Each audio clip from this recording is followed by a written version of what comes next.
Aloha from my radio desk here on Molokai, Hawaii. Right now we're going to go over and listen to RNZ, Radio New Zealand Pacific. It is currently on 9700 kilohertz, and the time is, the local Hawaii time is 22:39, and the UTC is 0839. And I'm listening to RNZ on the Grundig Satellit 800 Millennium with a K180-WLA antenna. This is scheduled just to speak with me on Pacific Report about the effects of flooding that she has been facing with her families. You're listening to Pacific Report. Disaster is part of our life, and recovery is also part of our life. As you see, they're smiling despite the devastation. That's how we are. You are listening to Pacific Report. When there's a disaster, they're unpredictable. You never really know what's going to happen and when it might happen. And sometimes the only thing that is predictable is your plan. An island community in Papua New Guinea is faced with potential threat from unpredictable disasters due to no disaster plan. And for the fishermen islanders who live just half an hour away by boat ride from Papua New Guinea's capital in Port Moresby, they're missing that vital piece of the puzzle for preparing for disasters. Pacific Report freelance journalist Ben Kedoka recently traveled to the island and filed this story. Is there any maybe disaster preparedness plan or awareness place on the island, or do you think there's a need for one to be established? At the moment, there is none. No plan for disasters, nothing at all on the island. But storms, winds, and bad weather will come. First day it decided before in 18 the mainland, they said come up with this island. Because we haven't prepared for it. We can handle this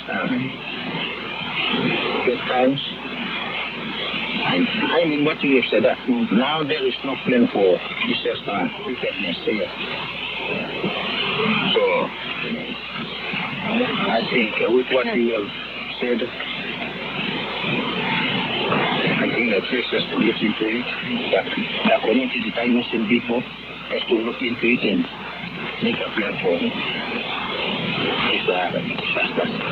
So you had any experience where, like you had strong wind and people just running for their lives and things like that? How did you experience? Oh, yeah.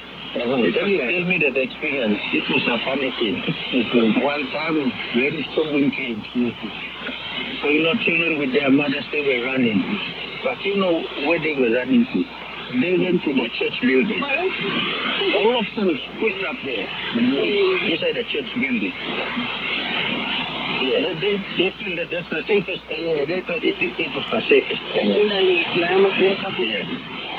And when there was, rumors about tsunami coming in.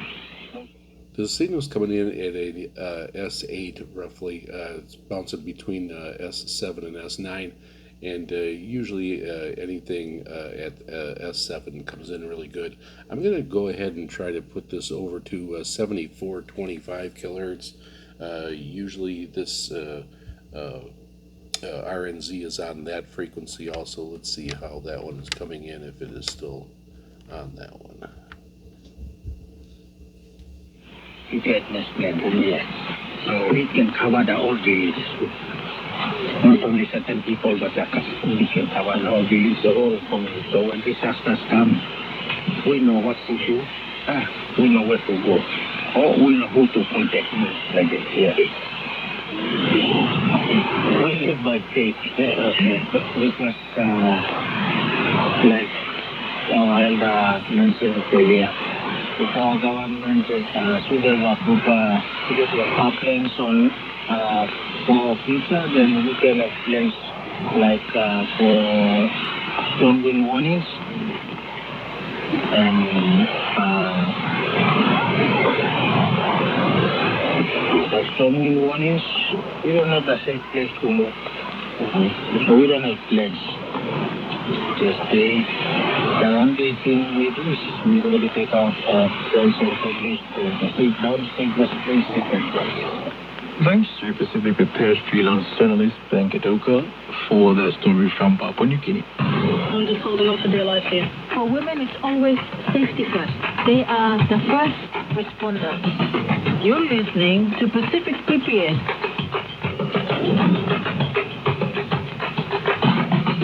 Sometimes, one of the things that gives a village its identity can also be a threat to the people who live there. You can hear the difference between the two. This one is basically an S6 and staying and bouncing between S6 and S7, mostly just around S7, a little under. So you can see what I mean by usually an S7 still gives it really good strong signal. I'm going to go back to 9700 kilohertz.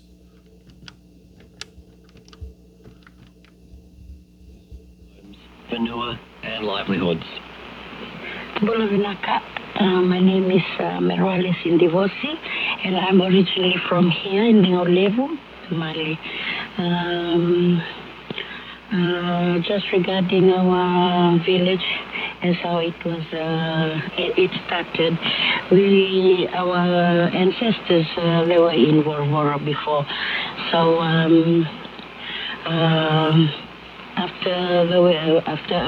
from there, they left Worvoro and they came to Mali Island, the village was called Lingau Levu, where we are now.